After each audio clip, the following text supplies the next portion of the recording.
నీ కూతురికి ఇష్టం లేకుండా వాటిని తిరుగుతుందా? నా కూతురుతో నిజం చెప్పిస్తా, ఇంటికి రా.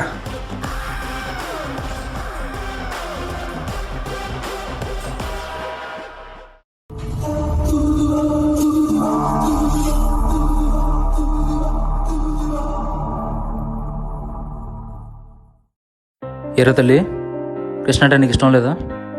అడుగుతున్నారుగా, చెప్పు.